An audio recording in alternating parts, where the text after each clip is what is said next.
কোনো কটু কথা শুনবেন না শিবের নিয়ে, কানটা মুলে দেবেন। যারা বলে রোডে কত বাম্পা বাবার কত টেম্পার, রোডে কত বালি বাবার কত শালি, বাবা গেল বঙ্গে শ্রীদেবীর সঙ্গে বড় বড় উচ্ছে বাবার মাথা ঘুরছে। আমি তো মুখস্থ করে নিয়েছি, এই আপনাদের তারকেশ্বরে বেশি হয়। হতচ্ছাড়ার দল জল ঢালতে যাবে আর এমন কথা বলবে, আমাদের ধর্মের মানুষ তো ছাড়ুন, অন্য ধর্মের মানুষও হাসবে। শিব কি ব্যঙ্গর পাত্র? আমি তো মুখস্থ করে আপনাদের সামনে বললাম, আমার বোধহয় অপরাধ হলো, কিন্তু আমি না বললে তো আপনারা বুঝবেন না।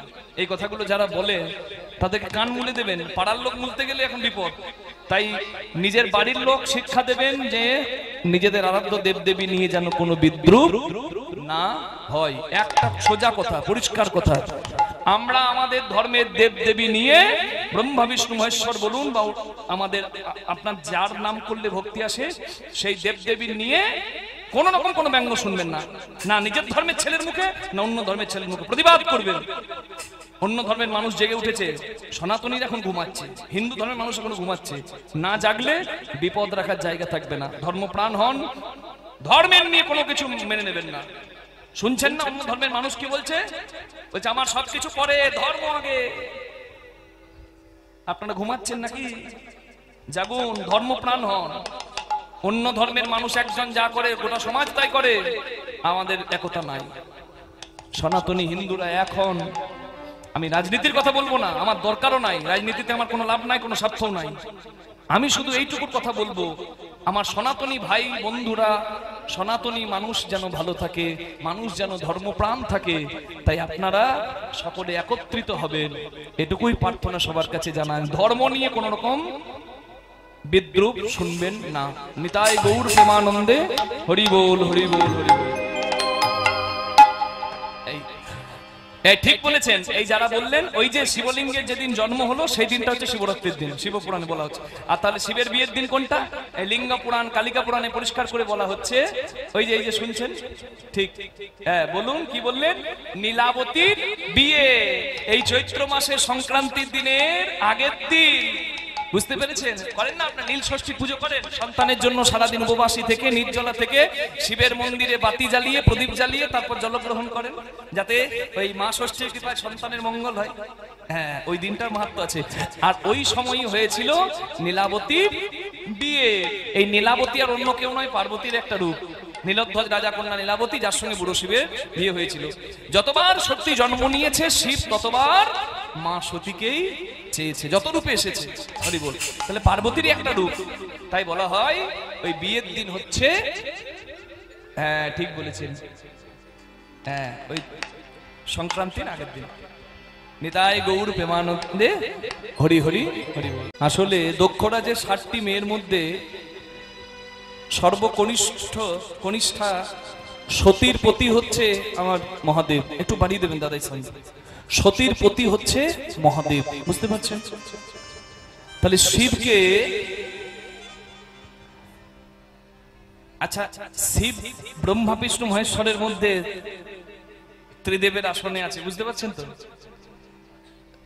জামাইয়ের এত সম্মান শ্বশুরকে মেনে নিতে পারছে না, শ্বশুরের উপরে তো শিব তো মর্যাদা, শ্বশুরের সহ্য হচ্ছে না। বাকি জামাইরা চন্দ্র বলুন, যম বলুন, কি বুঝতে পারছেন, কশ্যপ মুনি বলুন, সবাই তো মানে শ্বশুরকে তেল দিতে ব্যস্ত।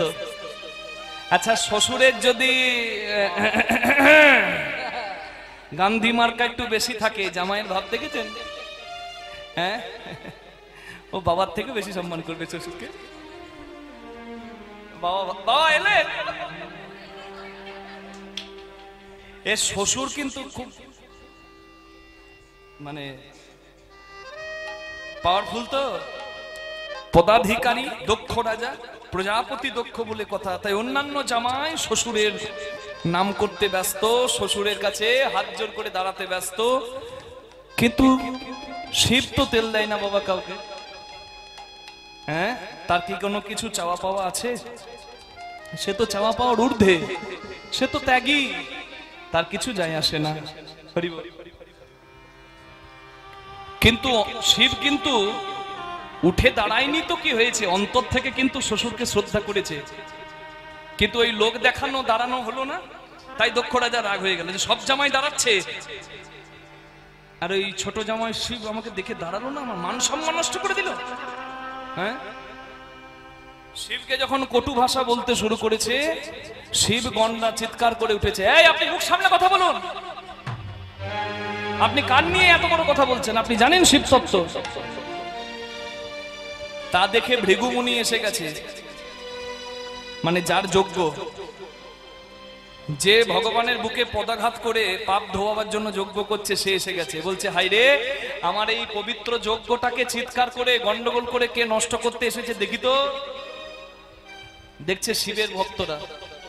তখন ভৃগুমুনি অভিশাপ দিচ্ছে, বলছে, একটা মঙ্গল কাজে অমঙ্গল করতে এসেছিস তোরা, হ্যাঁ, ভূতের দল, যা শিবগণরা সব পাষণ্ড হয়ে যাবে। ভৃগুমুনি অভিশাপ দিয়ে দিল, শিবগণরা সব পাষণ্ড হয়ে যাবে। এইবার শিবগণরা বলছে, আপনি তো ভালো, যে শুরু করলো ঝগড়াটা তাকে কিছু না বলে, ও সে আসলে ভাই তো, মানে ভৃগুমুনির ভাই আবার দক্ষ রাজা, বুঝছেন তো? রাধে রাধে। তাই বলে ভাই বলে তাকে কিছু না বলে আমাদেরকে শাস্তি দিলেন, আমরা পাষণ্ড হব? আমরা অভিশাপ দিলাম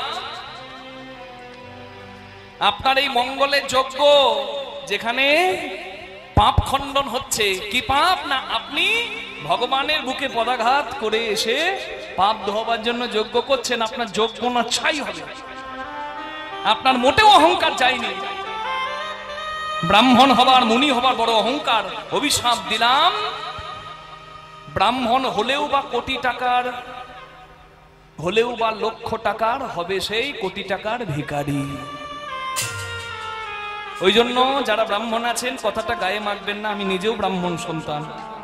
কথাটা সত্য কি, যে ব্রাহ্মণকে অন্তত একবার হলেও, জীবনে একবার হলেও ভিক্ষা চাইতে হয়। কখন? উপনয়ন হয় যখন, পৈতে হয় যখন, তখন বলে ভবতি ভিক্ষাং দেহি নিতাই গৌর হরি হরি হরি হরি হরি। কিন্তু ব্রাহ্মণের কাছে সেটা অভিশাপ নয়, সেটা আশীর্বাদ। বললাম না ভিক্ষাবৃত্তি অভিশাপ, কিন্তু যদি ভগবানের জন্য কেউ ভিক্ষার আঁচল পাতে তার কাছে আশীর্বাদ, ব্রাহ্মণ যখন পৈতের সময় আঁচল পাতে তার কাছে ওটা আশীর্বাদ। সেই ব্রহ্মচারীর মুখ যে দেখে, বুঝতে পারছেন, সূর্য দর্শন না করে সে যে থাকবে, তারপরে তার দর্শন যে করবে, ওই ব্রহ্মচারী, ওই সদাচারীর, তারও পরম কল্যাণ হবে। নিতাই গৌর প্রেমানন্দে হরি হরি বল। ওই জন্য বলে না মুখ দেখবো। রাধে। আপনাদের এদিকে আছে তো? সব দিকেই আছে। রাধে রাধে। শিব মনে মনে চিন্তা করলো যে এখানে তো ঝামেলা লেগে গেল। হ্যাঁ, যেখানে গন্ডগোল হয়, যেখানে ঝামেলা হয়, সেখানে শিব থাকে না। শিব মনে মনে ভাবছে আমার শ্বশুর মশাই আমার উপর রাগ করে দুটো কথা বলেছে না, আমি থাকলে যদি এখানে ঝামেলা হয়, আমি বলো এখান থেকে বিদায় নিই। শিব চলে গেল ওখান থেকে বিদায় নিয়ে, কোথায়? ওই যে আনন্দের ধাম। আচ্ছা বলুন, আচ্ছা সাপ যদি ইঁদুর পায় কি করবে? খেয়ে ফেলবে। ময়ূর যদি সাপ পায় কি করবে? খেয়ে ফেলবে। সিংহ যদি গরু পায় কি করবে? খেয়ে ফেলবে। সিংহ যদি ষাঁড় পায় কি করবে? খেয়ে ফেলবে, তাই তো?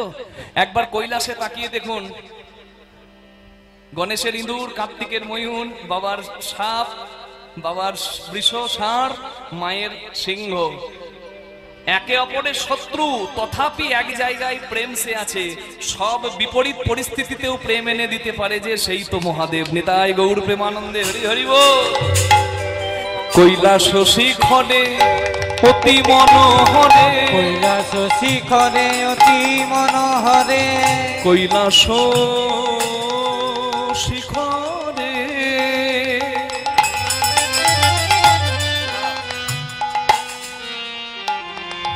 মপসা নিসরে সনি পমরে নিসা রে মারে নিসনি পা পানি সরে নিসা নিসরে নিসরে মারে মাপনি মাপা পানি সরে নিসা নিসরে নিসরে মারে নিসা নিসনি পম পনি পম পমারে নিসা।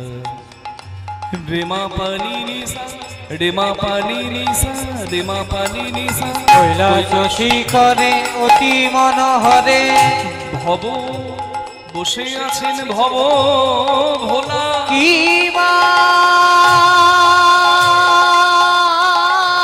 কৈলাস শিখরে অতি মনোহরে বসে আছে ভব ভোলা মুখে রাম নাম কডে অবিরাম গলাতে হাড়ের মালা মুখে রাম নাম করে অবিরাম গলাতে হারে মালা রাম রাম জপ করে সদায় রাম রাম জপি করে বুক ভেসে যায় নয়ন জলে রাম রাম জপি করে বুক ভেসে যায় নয়ন জলে সদাই হরি হরি হরি বল। বুকে ভেসে যায় নয়ন জলে হরি হরি হরি করে বুকে ভেসে যায় নয়ন জলে হরি হরি হরি করে সদায় রাম রাম জপি করে মুখে রাম নাম জপে অবিরাম গলাতে হারের মালা শিবের গলাতে পরিয়ে দিল গাথা মালা।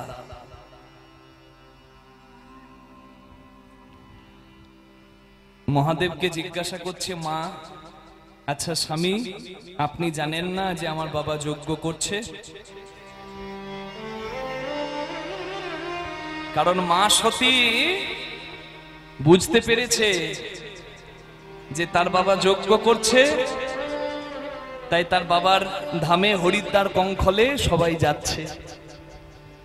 কিন্তু মা সতী কাউকে কিছু বলতে পারছে না। কেন জানেন?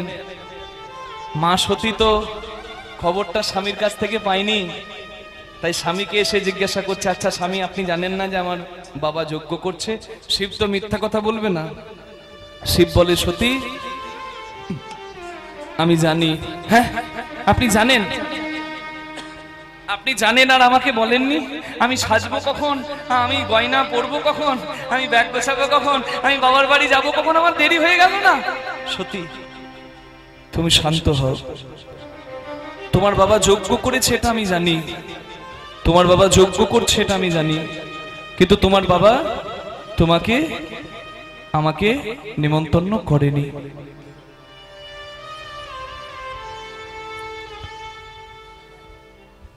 সতীমা বলে, কেন? আসলে ভৃগুমুনি যজ্ঞে তোমার বাবা যখন প্রবেশ করে, তোমার বাবাকে দেখে সবাই উঠে দাঁড়ায়, প্রণাম করে, কিন্তু আমি ধ্যানস্থ ছিলাম বলে উঠে দাঁড়াতে পারিনি, প্রণাম করতে পারিনি। তাই তোমার বাবা ভেবে নিয়েছেন আমি তোমার বাবার শত্রু, তাই আমাকে ত্যাগ করেছেন। আর তুমি যেহেতু আমার স্ত্রী, তোমাকেও ত্যাগ করেছেন। কত সুন্দর করে বললো দেখুন। কিন্তু এখনকার দিনের কোনো জামাইয়ের যদি অপমান হয়, জামাই রাগটা কাকে দেখাবে? ঘরের বউকে দেখাবে না? তোমার বাবার বাড়ি কোনো দিন যাবো না। তোমার ভাই আমাকে টেম্পার দেখায়, তোমার বাবা আমাকে চোখ দেখায়, তোমার বাবার বাড়ি দুয়ারে সরকার যাবে, দুয়ারে আমি যাব না। বলতে পারে তো?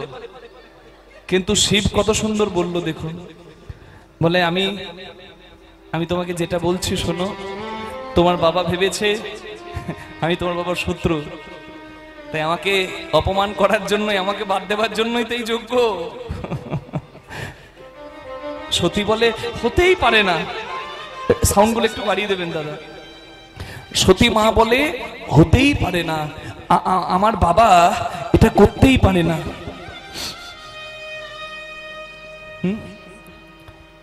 আপনার বোধহয় অভিমান হয়েছে। হ্যাঁ, আমি বুঝতে পেরেছি। আমার বাবা কোনোদিন আমাকে ডাকবে না, আমাকে জানাবে না, এটা হতেই পারে না। আসলে মেয়ে স্বামীর বাড়িতে, শ্বশুর বাড়িতে কিন্তু বাবার নিন্দা শুনবে না, শুনবে? ঠিক তেমনই কিন্তু বাবার বাড়িতে স্বামীর নিন্দা শুনবে না। এটা হচ্ছে সতী নারীর লক্ষণ। আর মায়ের নামই তো সতী। না না, আপনার বোধহয় কোনো অভিমান হয়েছে। আমি যাব, আমার বাবার এত আনন্দের দিন আর আমি যাব না? না, তুমি যাবে না সতী, আমি বলছি। না না, আমাকে যেতে হবে, আমার বাবার কাছে আমাকে যেতে হবে না। আমি জিজ্ঞাসা করব যে বাবা তুমি কি ভুলে গেছো না, কেন আমাকে ডাকোনি? সতী, তোমাকে বলছি তুমি যাবে না। শিবের কোনো কথা না শুনে মা সতী ছুটে গেল হরিদ্বার কঙ্খলে। ছুটে গিয়ে একবারে মাকে জড়িয়ে ধরেছে, প্রসূতি দেবীকে। হরিদ্বার কঙ্খলে মা প্রসূতি দেবীকে ছুটে গিয়ে জড়িয়ে ধরেছে। কোনো গয়না পরে যায়নি, তবুও যেন মনে হচ্ছে কত অপরূপা সাজে গেছে। এত গয়না যেন কোথায় পেলি গয়না, বেটি কোথায় পেলে গয়না, বেটি কোথায় পেলে গয়না। শৃঙ্গির ওপর ভৃঙ্গি হয়ে, ভৃঙ্গির ওপর ভৃঙ্গি হয়ে, তুই বাপের বাড়ি চলে এলি। গয়না বেটি কোথায় পেলে গয়না বেটি কোথায় পেলি, গয়না বেটি কোথায় পেলি, গয়না বেটি কোথায় পেলি গয়না। অবস্থা তোর আছে জানা,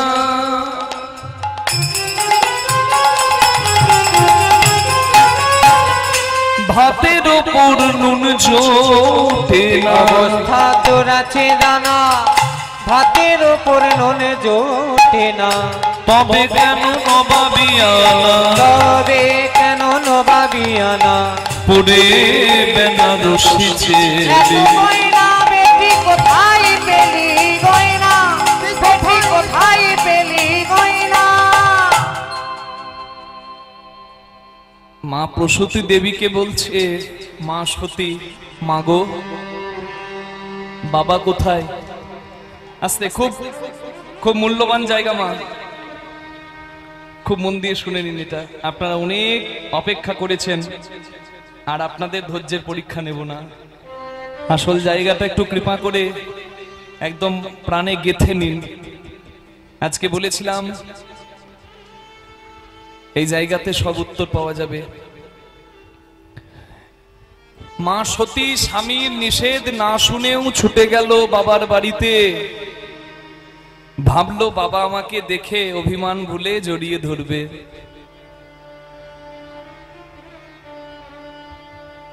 মায়ের কাছে গিয়ে মা সতী বলে, মা বাবা কোথায়? মা বলে, যা তোর বাবা ভেতরে যজ্ঞে বসে গেছে, যা দেখা কর। এক পা দু পা করে যজ্ঞপুরীর ভেতরে ঢুকলো মা সতী।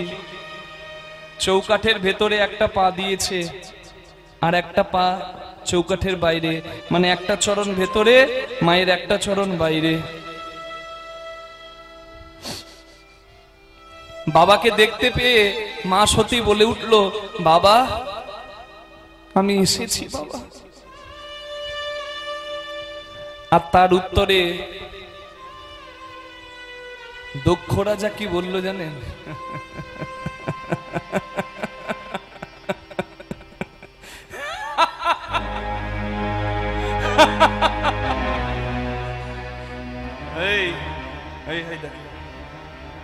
এই দেখো এসে গেছে। আসবে না? আসবে না তো কি, ও তো ভিখারির ঘর করে, খেতে পাই না, পড়তে পাই না, সাজতে পাই না। আমার এখানে যজ্ঞে গয়না দেওয়া হচ্ছে, শাড়ি দেওয়া হচ্ছে, খাবার দেওয়া হচ্ছে, তাই নিমন্ত্রণ নাই তবু নির্লজ্জের মতো মুখ দেখাতে এসেছে। যেমন তার উলঙ্গ স্বামী, তেমন তার স্ত্রী।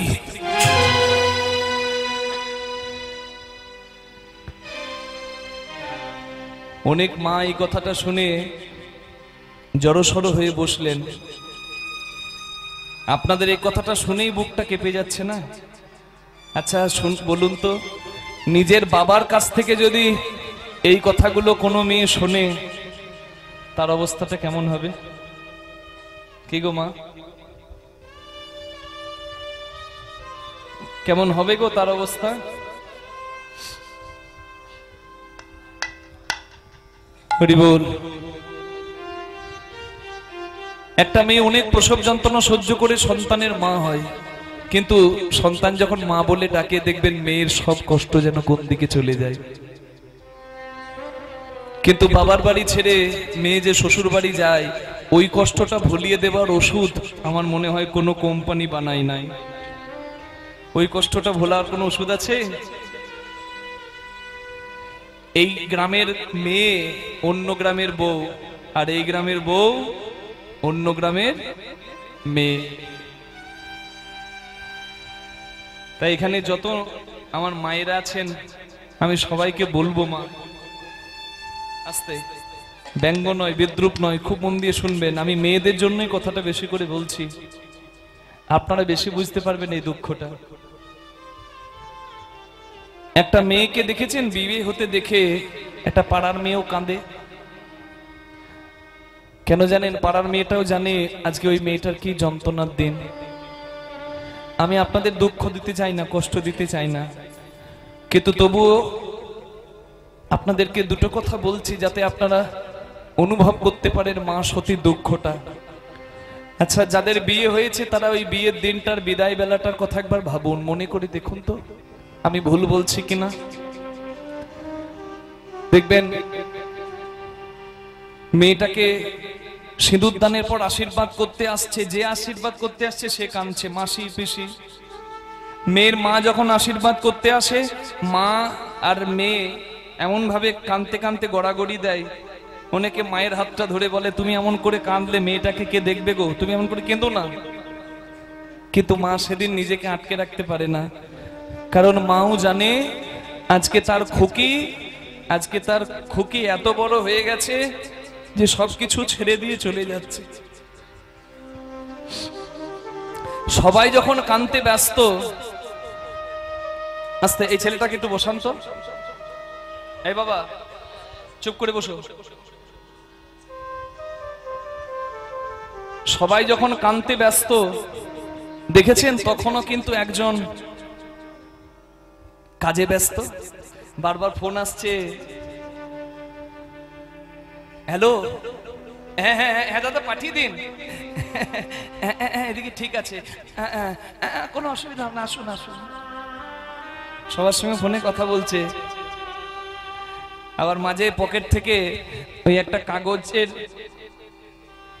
একটা পাতা বের করে দেখছে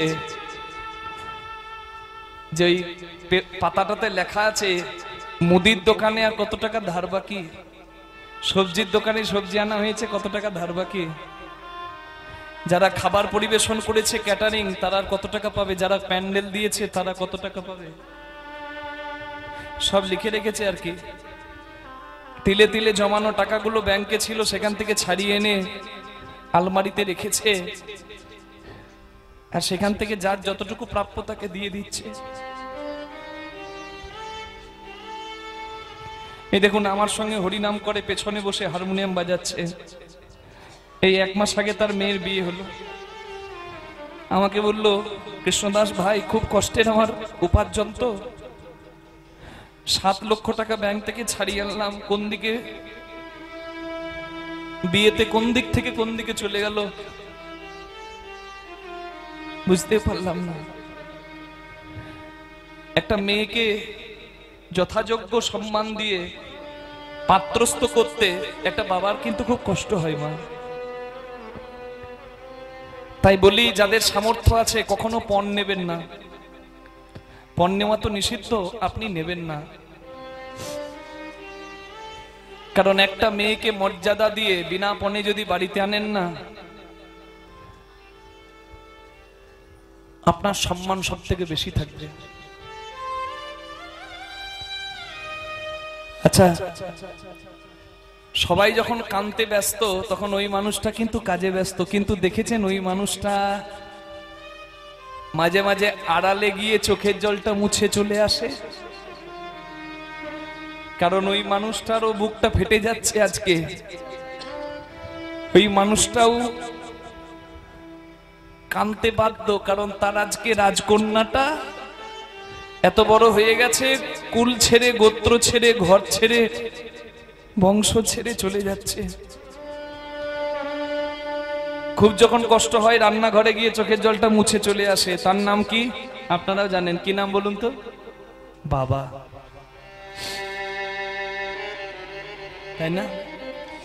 আমি আপনাদেরকে বলতে পারছি কেন জানেন?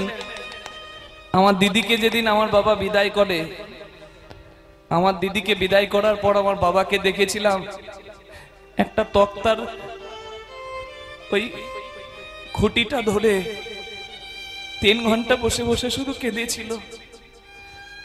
সবাই যখন কাঁদছিল সে তখন ওইভাবে কাঁদতে পারেনি, কাজে ব্যস্ত ছিল তো। কিন্তু দিদি চলে যাওয়ার পরে যদি কোনো মানুষটা সব থেকে বেশি কেঁদেছে, সেই মানুষটা হচ্ছে আমার বাবা। তাকে ধরে রাখা যায়নি, মাটিতে গড়াগড়ি দিচ্ছে।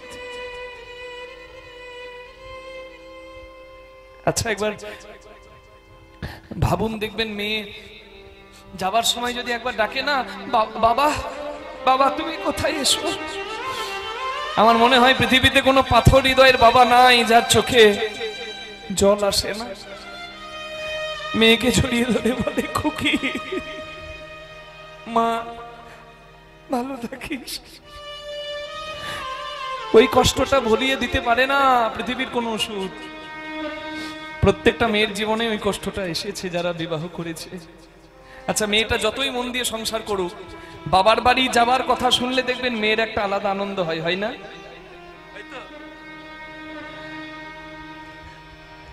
মেয়েটাও জানে, কারণ বাবার বাড়িতে যদি 10টা পর্যন্ত ঘুমিয়ে যায় একদিন, শরীরে যদি ব্যথা থাকে, যদি 10টা পর্যন্ত ঘুমায়, সেখানে কাউকে উত্তর দিতে হবে না। প্রতিদিন সে রান্না করে দেয় সবার জন্য। ওইখানে এমন একজন আছে যে তার জন্য রান্না করে তাকে মুখে তুলে খাওয়াবে।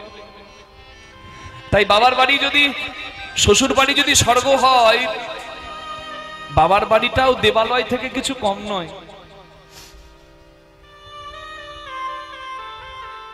মেয়ে আসছে শুনে দেখবেন বাবা সবজির দোকানে গিয়ে বলে, দাদা ওই সব থেকে বড় ফুলকপিটা দিন। না না না না না, ওই ঢাড়স নেবো না, ওই কচি কচি ভালো ভালো ওইগুলো দেন। আমার মেয়ে আসবে, মেয়ে বাসে নামলে বাবা ব্যাগটা ধরে, হাই মা হাই মা। আমি এতগুলো কথা বললাম, অনেক মা কাঁদছেন, আপনাদের কাঁদাবার জন্য আমি কথাটা বলিনি মা। আমি শুধু এই কথাটা বলার জন্য এতগুলো কথা বললাম। আপনারা চিন্তা করুন, মেয়ে আসবে শুনে বাবা বাস স্ট্যান্ডে দাঁড়িয়ে থাকে, আর আজকে এক অভাগিনী মেয়ে, তার নাম মা সতী, যাকে বাবার বাড়িতে বিনা নিমন্ত্রণে আসতে হলো। সে ভেবেছিল স্বামীর কথা না শুনে আমি যদি যাই, আমার বাবা তো আমাকে জড়িয়ে ধরবে, যতই রাগ থাক না কেন আমাকে দেখে কি আমার বাবা তাড়িয়ে দেবে? না না, আমাকে হয়তো বুকে জড়িয়ে ধরবে, এই আশাতে সে এসেছে। আর তাকে বাবার মুখে কি শুনতে হলো? খেতে পাই না, সাজতে পাই না, ভিখারির ঘর করে, তাই খাবার লোভে নিমন্ত্রণ না এখানে এসেছে। এই কথাটা শুনে মা সতীর মাথায় যেন বজ্রপাত হলো, পায়ের তল থেকে মাটি সরে গেল।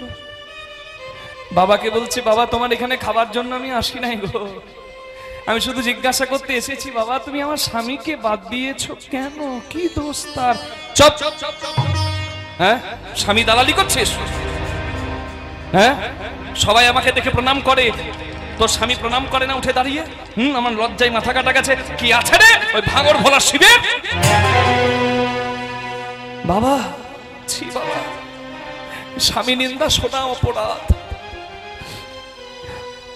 তুমি এমন কথা বলো না, আমার স্বামী তোমাকে অন্তর থেকে শ্রদ্ধা করে। আসলে আমার স্বামী ধ্যানে থাকলে, জগতে যদি প্রলয়ে চলে আসে তার ধ্যান ভাঙে না। ধ্যানস্থ ছিল তাই তোমাকে উঠে দাঁড়িয়ে প্রণাম করতে পারেনি।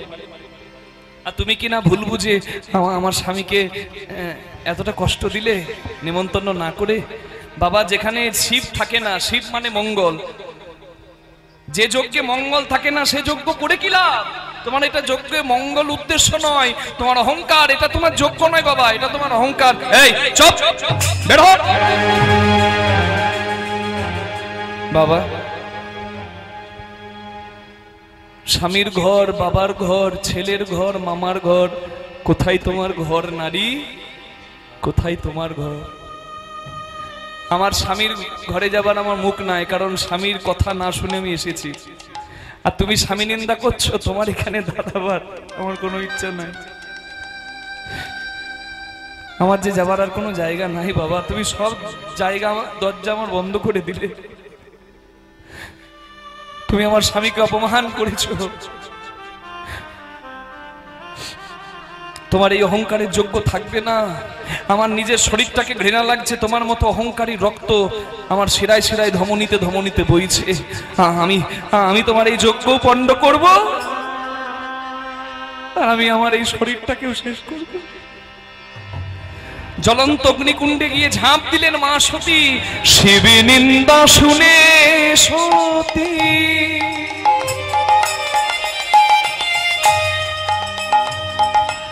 সহিতে না পারি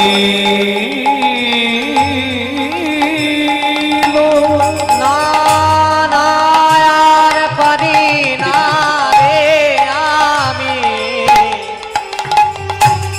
শিব নিন্দা শুনে সতী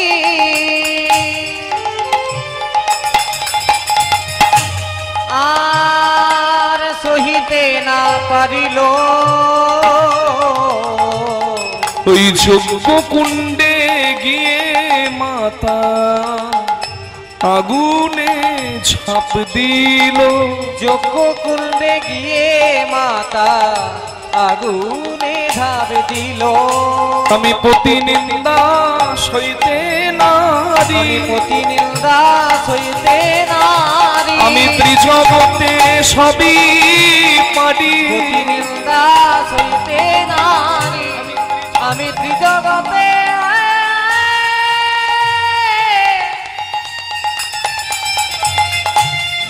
আমি সবই পারি।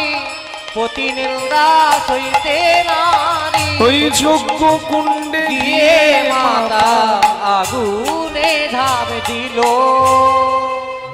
পারলো না, নন্দী ভিরিঙ্গি বাঁচাতে পারলো না। আমার মহাদেবের কাছে সব কথা বলল। যে শিব নিজের নিন্দা এইখানে শুনে এইখানে বের করে দেয়, সে যখন শুনলো তার সতী নাই, তার থেকে রুদ্র রূপের আর দ্বিতীয় কেউ না। জটা আছাড় মারলো মাটিতে, না। আর ওই শিবের অংশে, শিবের জটা থেকে জন্ম নিল বীরভদ্র। বীরভদ্র ত্রিশূলধারী পরম শক্তিধর। জিজ্ঞাসা করছে, বাবা কি আদেশ? বলে, ওই অহংকারী দক্ষ রাজা অনর্থ করছে, যোগ্য নয়, ওকে শিক্ষা দিয়ে এসো। বীরভদ্র যাচ্ছে দক্ষ যজ্ঞে, সব লন্ড ভন্ড পণ্ড করতে। ওই জন্য বলে না বাবা, এই যেন দক্ষ যজ্ঞ, মানে সব লন্ড ভন্ড করতে যাচ্ছে বীরভদ্র। আগে যাই বীরভদ্র পিছে ভূতগণ, আগে যায় বীরভদ্র পিছে ভূতিগণ, আগে যাই বীরভদ্র পিছে ভূতিগণ, আগে যায় বীরভদ্র পিছে ভূতিগণ। দুঃখালয়ে আসে দিল দর্শন, দুঃখালয়ে আছে দিল দর্শন, দুঃখালয়ে এসে দিল দর্শন, দুঃখালয়ে আছে দিল দর্শন। আর রাখবো না গো, রাখবো না গো, আর রাখবো না গো, রাখিব না গো, অহংকারীর যজ্ঞ রাখবো না গো। অহংকারী যোগ্য, আজ যজ্ঞ পণ্ড হবে, যোগ্য, আজ যোগ পণ্ড হবে, অহংকারী যোগ্য, আজ যোগ পণ্ড হবে, অহংকারী যোগ্য, আজ যোগ পণ্ড হবে, অহংকারী যোগ্য, আজ যোগ পণ্ড আর হবে। রাখবো না গো। ধর, ধর, ধর, ধর।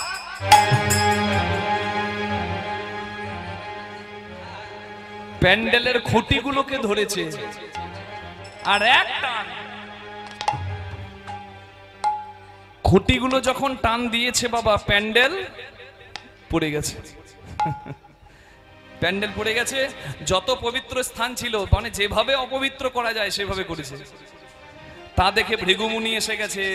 হ্যাঁ, মানে ভাইয়ের যজ্ঞে কাঠি করতে এসেছে কে? দেখতে এসেছে দাদা, মানে দক্ষ রাজার দাদা ভৃগুমুনি। দেখুন, মনে হচ্ছে যেন গোটা গোষ্ঠীটা অহংকারী। একজন তো ভগবানকে বুকে লাথি মেরে এসেছে বাবা, আবার আরেকজন আজকে শিবকে নিন্দা করার জন্য যজ্ঞ করছে। বংশকে ধন্যবাদ। হ্যাঁ, হরি বল। ও মা আপনারা হাসছেন যে যেমন তেমন বংশ নয় বাবা, ব্রহ্মার বংশ, ব্রহ্মার ছেলে তারা। আর ছেলেদেরকে বলে লাভ কি, অহংকারী ব্রহ্মা কি কম যায়? হ্যাঁ, ওই যে বলছে না, ওই যে বংশ পরম্পরা। হ্যাঁ, মাথায় হাত বুলিয়ে দেখে নিন, বাবার টাক থাকলে ছেলের টাক পড়ার সম্ভাবনা বেশি। ঠিক তেমনই, বুঝতে পারছেন বাবা? ওই জন্য বলে দক্ষ রাজার বাবার থেকে শুরু হয়ে গেছে। ওই যে সৃষ্টিকর্তা ব্রহ্মা অহংকারী, তার ছেলে দক্ষ রাজা অহংকারী, ভৃগু মুনিও অহংকারী, এমনকি নারদ মুনি যিনি পরম বৈষ্ণব তিনিও মাঝে মাঝে অহংকার করে ভগবানের কাছে গিয়েছেন, আর ভগবান তার অহংকার চূর্ণ করেছেন। আজকে ভৃগুমুনি এসে গেছে, যা সাদা চুল, সাদা দাড়ি, সাদা পৈতে, সাদা ধুতি, সব সাদা, শুধু মনটিতে কাদা। কিসের কাদা? অহংকারের কাদা। হ্যাঁ, এই অহংকারের কাদাটা খুব, ও মনে বাবলা গাছে কষলে গেছে, ও মনে বাবলা গাছে কষলে গেছে, ও গুরু ধুইয়ে দাও জ্ঞান সাবানে, গুরু আমার মনের ময়লা যাবে কেমনে, গুরু আমার মনের ময়লা যাবে কেমনে, গুরু আমার মনের ময়লা যাবে কেমনে।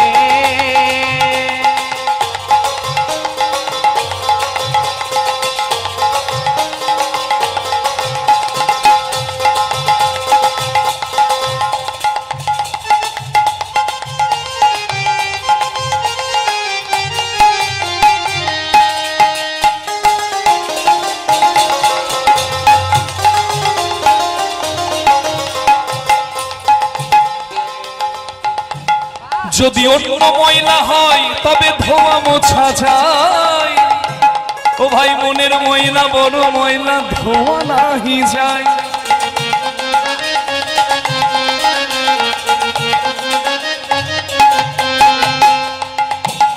যদি অন্য ময়লা হয় তবে ধোয়া মোছা যায়, মনের ময়লা বড় ময়লা, ধোয়া নাহি যায়। মনের ময়লা বড় ময়লা, ধোয়া নাহি যায়। ও যার কুক্ষেনে হয়েছে জন, কুক্ষেনে হয়েছে জন, কুক্ষেনে হয়েছে জন, কুক্ষেনে হয়েছে জন, কথা কই সে তো না শুনে।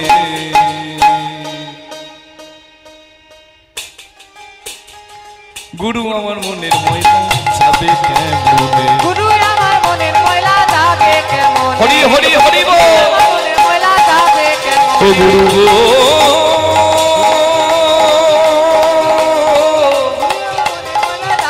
ও গুরু গো,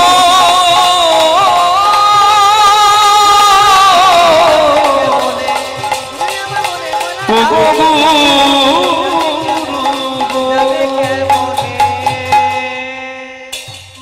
তাই বলে ভাই অহংকার ছাড়ো, হরি বল।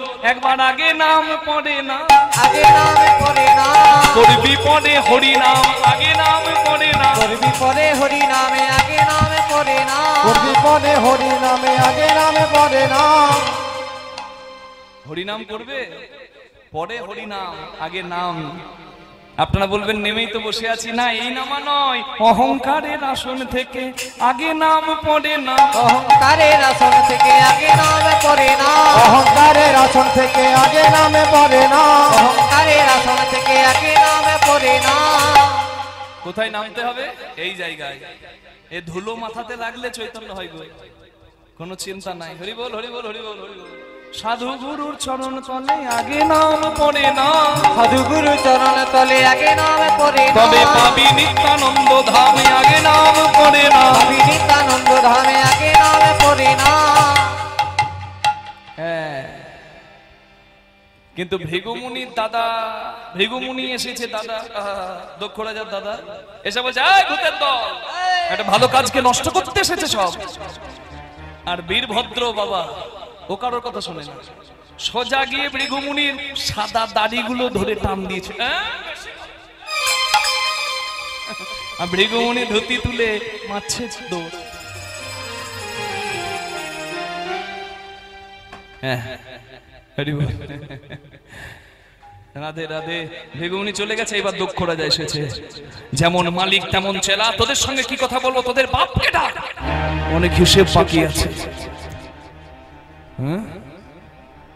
শিব নিন্দা যখন বীরভদ্র শুনেছে, সে কি আর শুনে, একদম সব শেষ করে ছাড়লো। কি করলো বলুন তো? হাতে ছিল ত্রিশূল, দক্ষ রাজার মাথা কেটে ছাড়লো।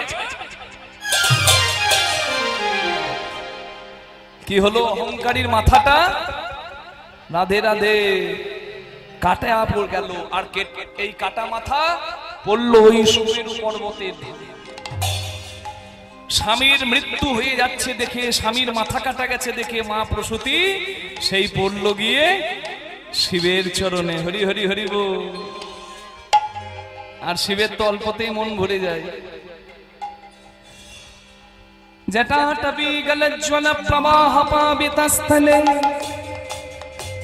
গলে বিলম্বিতম ভুজঙ্গ তুঙ্গ মালিকম ডমট ডমট ডমট ডমট নিনাদ বট্টমর্বজম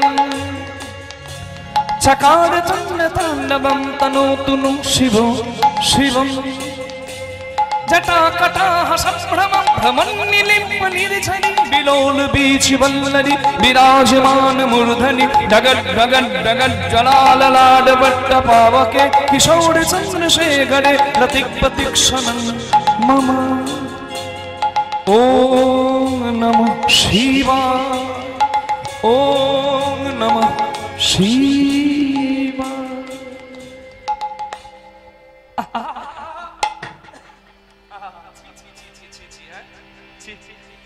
আপনি না আমার শাশুড়ি মা, আপনি আমার পা ধরছেন কেন? না না, আমার স্বামীকে আপনি বাঁচান। শিব তো অল্পতেই খুশি হয়ে যায়। আশুতোষ বলে বেশ বেশ বেশ, আমি বলেছিলাম শিক্ষা দিতে, কিন্তু আপনার স্বামীর যে মাথা কাটা যাবে আমি জানতাম না মা। বেশ, আমি দেবতাদের ডাকছি। আমার যা হবার হয়েছে, আমার সতী গেছে, আপনি কেন কষ্ট পাবেন?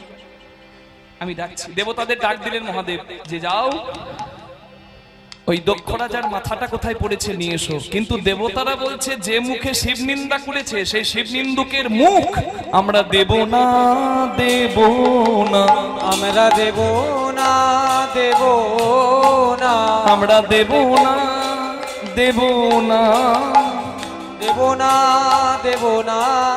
ওই শিব নিন্দুকের বদল দেব না, দেব না, ওই শিব নিন্দুকের বদল দেব না, দেব না। মাথা পাওয়া গেল না মা। এখন মাথার জায়গাটাতে কিছু বসাতে হবে তো, তাই কিছু মহাদেব বসালেন। কি কার মাথা বসালেন বলুন তো? হ্যাঁ, রয়্যাল বেঙ্গল টাইগার নয়, হাতি নয়, ঘোড়া নয়, বসালেন ছাগলের মাথা, অজমুন্ড ছাগল। কেন, কি বলে ডাকে বলুন দেখি? হ্যাঁ বাবা, এবার রাম ছাগল। আপনারা ভাগ্যে বলে দিলেন, নাহলে আমি যদি দু একবার ম্যা ম্যা করি তখন আপনারা আমাকে বলবেন কৃষ্ণদাস ছাগল।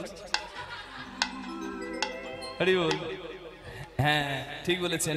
এই ম্যা ম্যা ম্যা ম্যা মানে আমি আমি অহংকারের ডাক তো, বুঝতে পেরেছেন?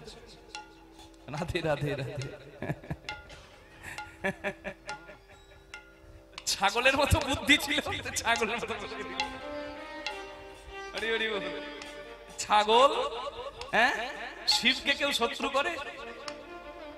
অহংকার কেউ করে? রাধে রাধে। ছাগলের মাথা বসলো। তুমি ভেবেছো কি মনে এই ভুবনে তুমি যাহা করে গেলে কেহ জানে না, বারে বারে আর আশা হবে ওরে মোনা আমার বারে বারে হরি হরি হবে না, ওরে মোনা আমার বারে বারে আর আশা হবে না। তুমি যাহা করে গেলে আসিয়া হেথায় চিত্রগুপ্ত লিখিয়া রাখিলে খাতায়, তোমার বিচারও করিবে সেই দেবতায়। বিচার করিবে সেই দেবতা। নানা তার কাছে ফাঁকি ছুকি কিছু চলে না। বারে বারে হরি হরি বল। আশা হবে না ওরে মন আমার, বারে বারে আর আশা হবে না। ওরে মন আমার বারে বারে আর আশা হবে না। ওরে মন